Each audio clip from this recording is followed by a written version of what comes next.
Madness as a concept, in my opinion, is widely misportrayed in some modern media. Padded rooms and mindless actions are not always the form that madness takes. Einstein defined insanity as the repetition of the same action paired with the hope of a changing outcome. I don't necessarily disagree, but I do believe that he was talking about a different kind of insanity than what I've become familiar with. I think that madness can be logical in and of itself. That is, I believe someone can be changed so deeply that their concept of what is logical no longer fits the expected societal norm. This is the type of madness that I've become familiar with over the past few years. I believe that to be far worse, far more sinister, and far more dangerous. I'm an ex-military man. I've never really been the brightest bulb in the box, but I can take orders, and I've got good survival instincts. I joined the Army right after high school, not knowing what else to do with myself. It turns out this was a temporary fix. When I got out, I was just as lost as I was before. I ended up taking odd jobs that I figured would be close enough to the military that I'd be competent at them. Mostly, I've worked as a bodyguard for various B-list celebrities. I make a decent enough living, though, and I'm not unhappy with my life. But 2 years ago, I got an email from someone I didn't recognize, Dr. Fitz. Not the medicine type of doctor, he was a PhD, an archaeologist. I looked him up, and it turns out he's pretty well known and respected. The rich philanthropist type. Or he was, I guess. His email was pretty vague. He introduced himself and he invited me out to dinner the next day. It was at some top-shelf Italian place that I never would have stepped foot in otherwise, at least not as a customer. We chatted for a bit, exchanged pleasantries, made jokes. I didn't expect him to be, but Dr. Fitz was a nice guy. He had a good head on his shoulders, something that I find to be rare among famous people. Admittedly, I was about 4 drinks in at this point, though. Not drunk, you understand, but loose, comfortable. As we finished eating, his demeanor shifted. He leaned in, voice lowered. "I'm sorry if I've breached your privacy, but I had some of my employees look into you. I wanted to be sure about you, and now that I am, I've got a job that you would be perfect for. You'd be paid well, and from what I understand, I'd estimate I can offer you the equivalent of what you normally make in a year for this job." I sat silent for a little bit, taken aback by the change in conversation. "You ran a background check on me? Why?"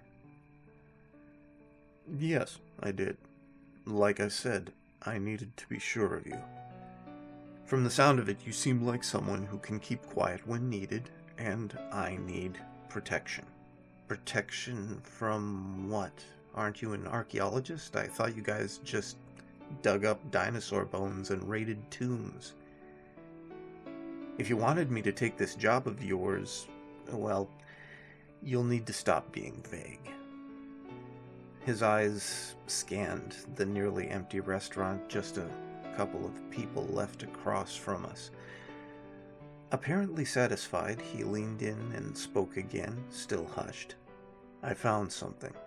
Big. Honestly, the less you know about it, the better for both of us, but what I can say is, if I'm right, and we find what I'm betting on being there, it'll rewrite human history." Needless to say, I was skeptical. "Listen, Doctor, my dad taught me that if something seems too good or someone tells you it's too good to be true? It probably is. I'm no super soldier. Why would some famous doctor buy me dinner and then offer me $100,000 for one job? He smiled. I don't need super soldiers. I need people who can do as they're told and then keep their mouth shut. Correct me if I'm wrong, but you seem like just the man for the task. And in honesty, I couldn't disagree. For most things, I'd say I'm painfully average, but what I have always excelled at, from childhood until now, is doing what other people tell me. And honestly, this offer was tempting, not just because of the money, but because of what he'd said. If I was a part of some job that could change history, I could finally tell myself that I was somebody. That I did something with my life out of the ordinary, something that stood out in a sea of thoughtless mundanity and monotony. I don't have kids, at least not yet, but this was a chance for me to show future generations who I was, a chance to be remembered. I was surprised that I wanted this. I'd never sought recognition before, but maybe I just never believed that I could accomplish it. But here it was, that chance staring me in the face. I really couldn't say no. I held out my hand to him across the table. He smiled and shook it. Okay, Doc, when do I start? Still shaking my hand excitedly, the young doctor spoke more excitedly than he had our entire conversation. Tonight. You won't be needing anything, so don't worry about packing. You and I are heading to the airport right now. I wanted to protest, but he had checked my history. He knew as well as I did that I had nothing waiting for me at home. So we did as he'd said. One of his employees drove us to the airport, where we met up with another group of people. Taking a head count, there were 4 of us. Me, the doctor, a gruff middle-aged man, and a young woman. The other 2 introduced themselves as Vince, a demolitions expert, and Dana, an anthropologist and linguist. We all got along well enough, but we were all very quiet. Fitz and Dana spent the first hours of our flight chatting back and forth about things I didn't really understand. I mean, I caught words and concepts here and there, ruins, carvings, artifacts. Nothing that I had much of a frame of reference for, so I couldn't really make any inference off without context. After 3 hours of flying, I knocked out. Sure, I wanted to know where we were going, but I'd already taken the deal. It's not like I was going to turn back now. When I woke up, we were already on descent to land. I looked out the window to see nothing but mountains, ice, and snow. I recognized this place from the nature documentaries that I sometimes watched late at night when I couldn't sleep. You took us to the North Pole? I asked, a bit outraged. It was Dana that answered. The South Pole, actually. I stared at both of them, confused and more than a little annoyed. Well, what the hell does an archaeologist want with snow and penguins? Fitz smirked, seeming a little too pleased with himself. It's not snow or penguins we're after, it's history. I wasn't in the mood for games. Just tell me what we're doing here. What exactly is it you're after? He exhaled slowly, like he was weighing his words. If I told you, you wouldn't believe me, but you'll see soon enough. Just be patient. And again, I was frustrated. But what was I supposed to do? Swim back? Flap my arms real hard? Try and fly? We touched down on a tiny airstrip at the base of a mountain range. This complex consisted of 5 buildings that I was told we would be staying in until we were ready to depart the next day. From the sound of it, we were going up the mountains. From the sound of it, we were going up into those mountains.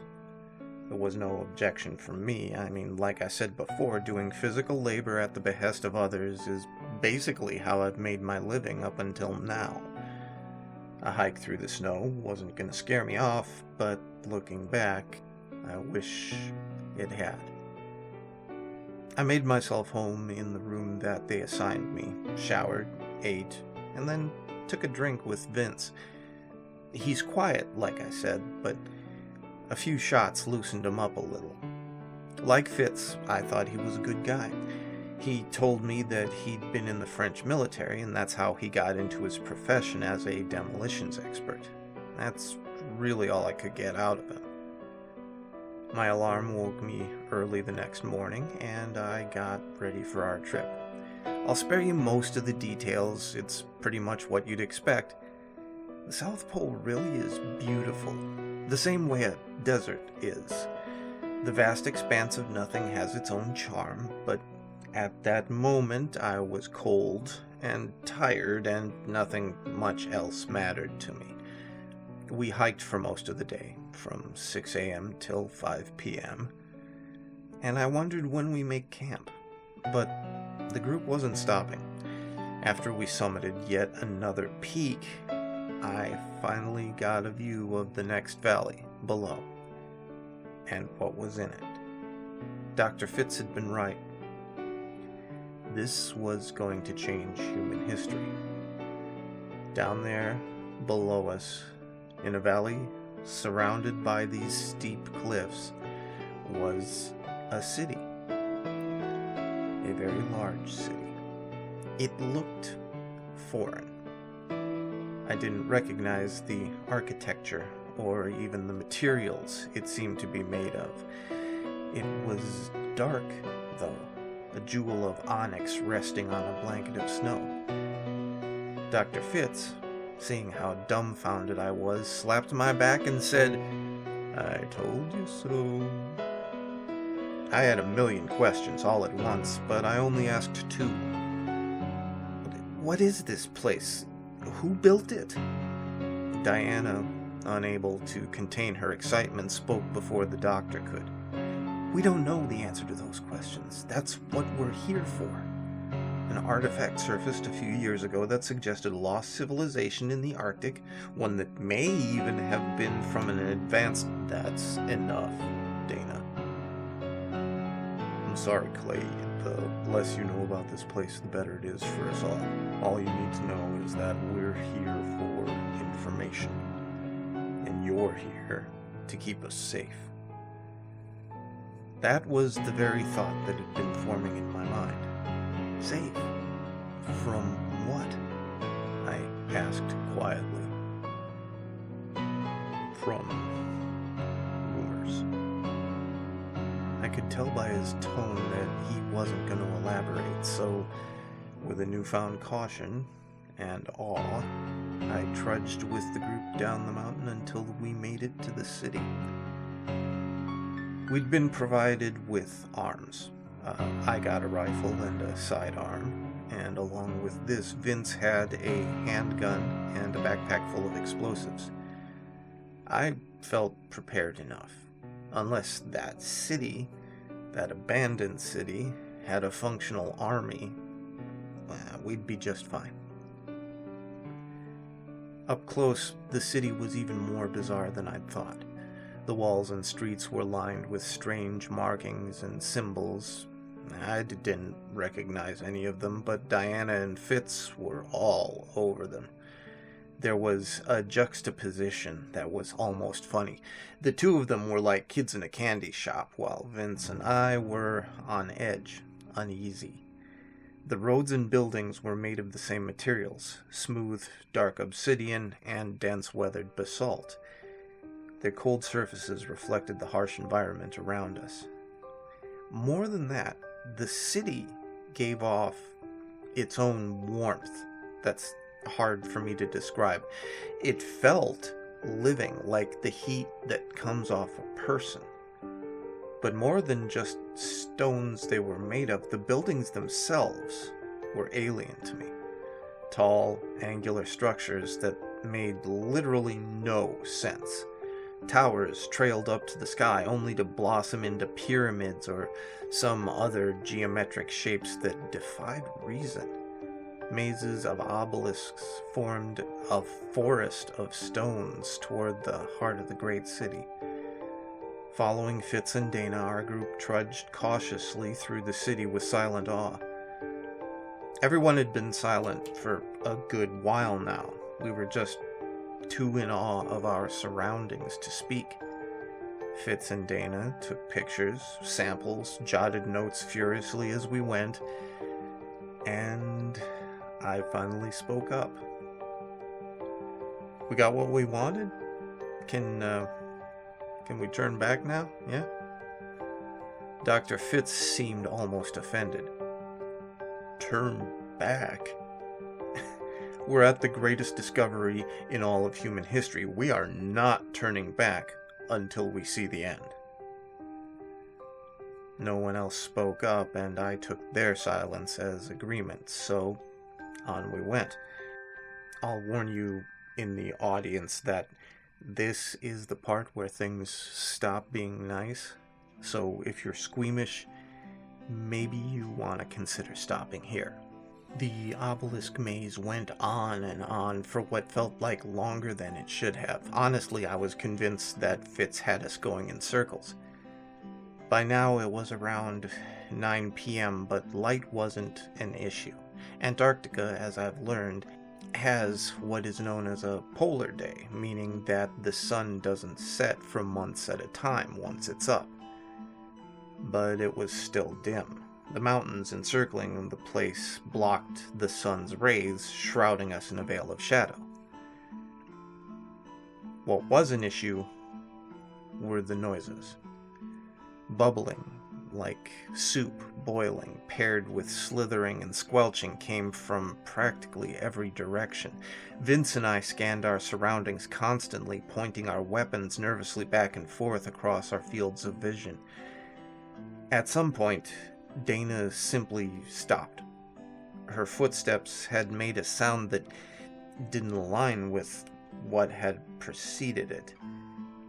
Instead of a rocky click, her step had made a sickening squish. We all looked down to her foot, which was now ankle-deep in a greenish-black semi-solid sludge.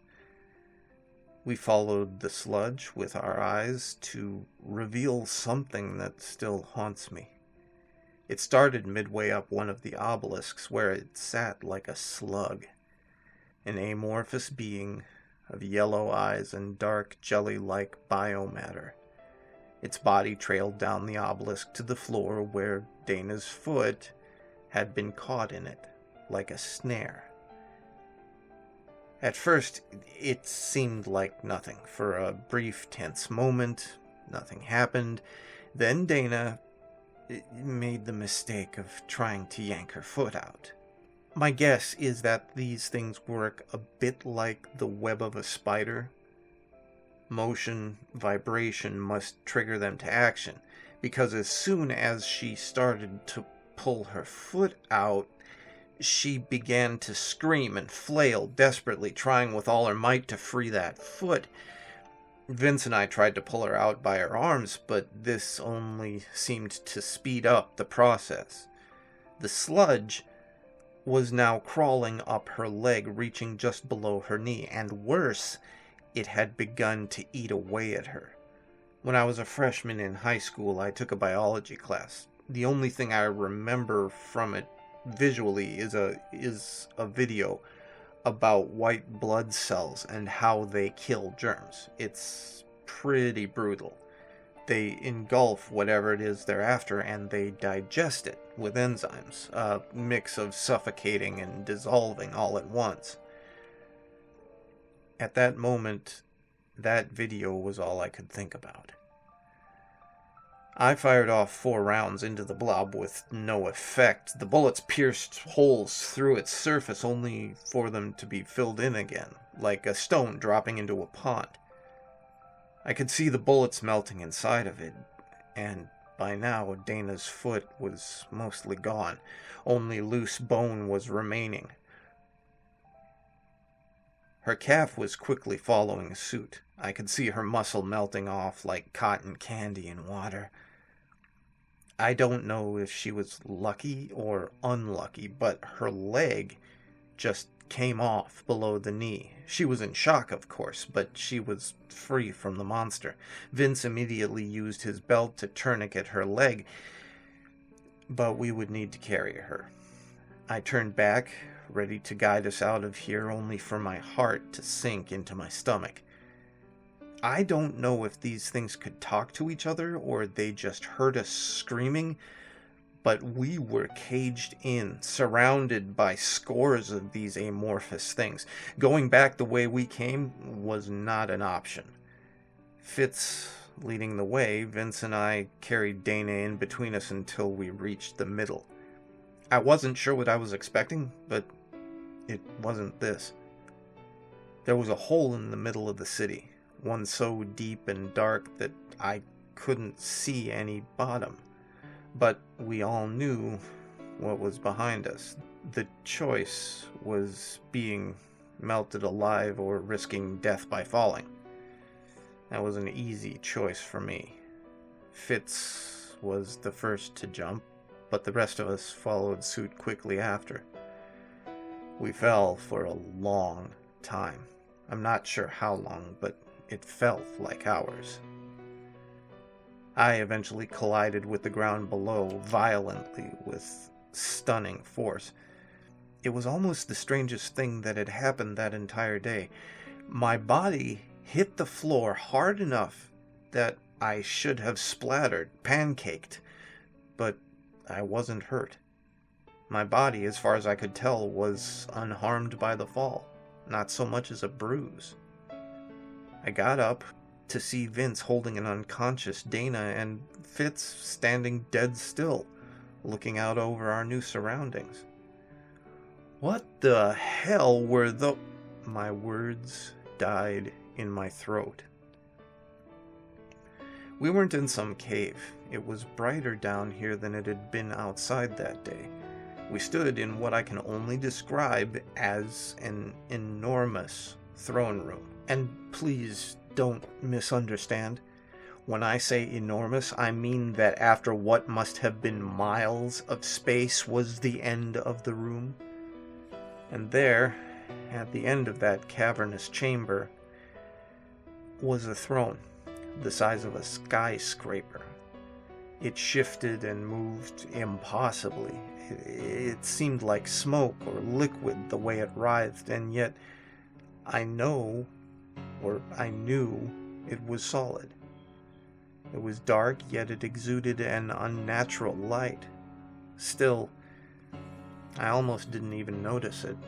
Its occupant was not something I could look away from. It drew my eyes in like a black hole. To me, it took the form of a beast. 3 heads, each covered with glowing eyes of every color, 4 draconian wings that spread out far enough to touch the walls of the room, its skin covered in dark, leathery scales. Each piece of it changed constantly, like the throne it was seated on. Fitz was transfixed, staring at the thing with reverence. Reflecting on it now, I've grown to understand details about the events that followed this. Ones I believe give me a deeper understanding of why this happened. There are stories that exist of monsters like this, of supernatural powers that are simply too much for a human, that merely looking at these beings can rip your sanity from you, but that's not exactly true. You see, you can look at them without being unharmed. I did, after all. What drives one to insanity is understanding it. You see, the same way that an insect can observe a work of art, a human can observe these things. The insect has no understanding of what art is. It doesn't understand the love, hatred, passion, grief, or any of the emotions that a work of art can portray.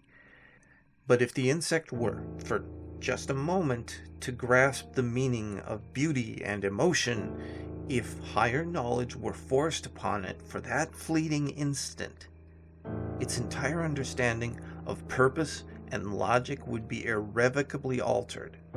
Having seen this higher existence, it would give anything it could to regain that understanding. Its past life as an insect would be inconsequential in comparison to its new goal. I believe that that's exactly what happened to Dr. Fitz. I don't know what he saw, and I don't ever want to know. Whatever it was, it changed him. He didn't care about fame, money, or even history or knowledge anymore. His only drive was to see what he'd been shown once again, to understand once more what his mind wasn't capable of understanding. Calmly, he turned around and approached Vince, who was still caring for Dana, the latter of which had become semi-conscious. He took the handgun from Vince's holster and, without hesitation, executed him. Dana screamed with fresh horror. I aimed my gun at Fitz, who didn't pay me any mind. I yelled with as much conviction as I could muster, "Drop it!" Still, I got no reaction from him. He fell to his knees and began to scoop up Vince's blood from off the floor. And using that, he drew symbols on his own face, his torso, his arms. And I noticed they were the same symbols that decorated the city above. In panic, Dana crawled on her back away from the doctor, kicking against the floor with her one remaining good leg. This proved to be a mistake. She had inadvertently positioned herself immediately back below the cavern that we'd come down. Like a hellish rain, the amorphous cells from the city fell around her, and her screams crescendoed until they were cut off by the mass that fell on top of her. She was encased completely, silently, now screaming as the flesh melted from her bones. And soon she had vanished completely.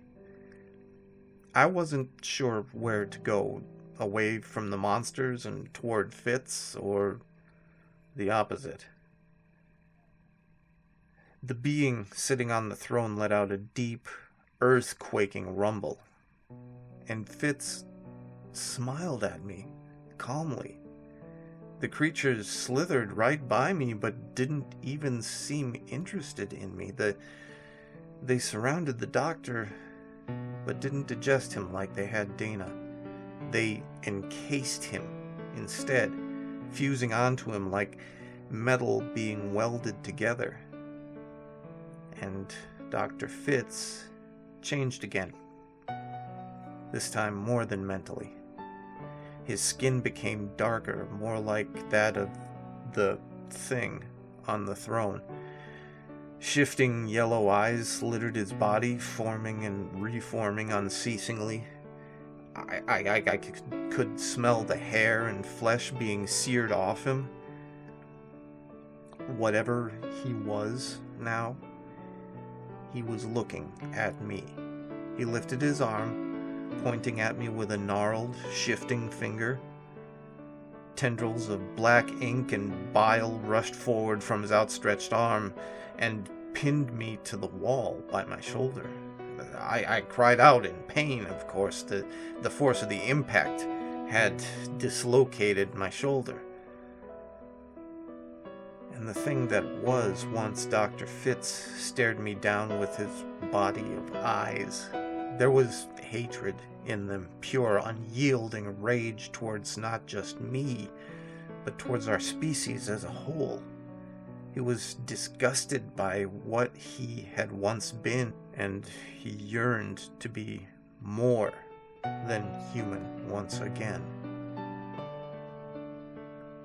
My clothes began to smoke and hiss. I felt a stinging, then a burning, then white-hot pain flooded through every corner of my mind. My shoulders sizzled and bubbled. My clothes had been burned through, and layers of my skin were starting to follow suit.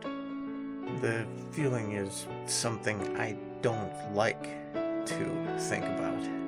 Imagine peeling off individual sticky notes from the stack, but instead of coming off neatly, the layers of my flesh slid away from my bones like emulsified jelly.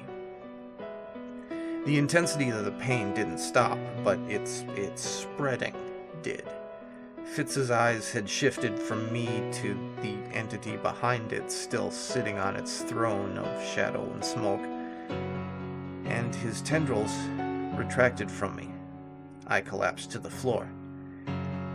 I could see my own connective tissue struggling to hold my useless arm to my torso. Fitz's 100 eyes shifted back and forth between me and the enthroned monster. His voice bubbled out of him, a raspy wheeze burying his old voice.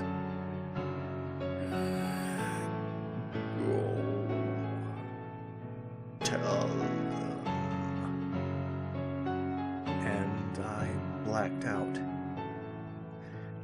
When I came to, I was on the surface again, laying on the obsidian streets of the great city. Using the first aid kit in my bag, I did what I could to save the arm. The place once again seemed abandoned, but that gave me no comfort. After what I'd seen, I knew this place only as hell on earth. I ran through the streets, out of the city, and I went as quickly as I could up the side of the mountain. Even injured, I must have halved our time from the original journey here. I didn't stop until I reached the base again. I rambled to the workers about what had happened, but none of them understood or even believed me.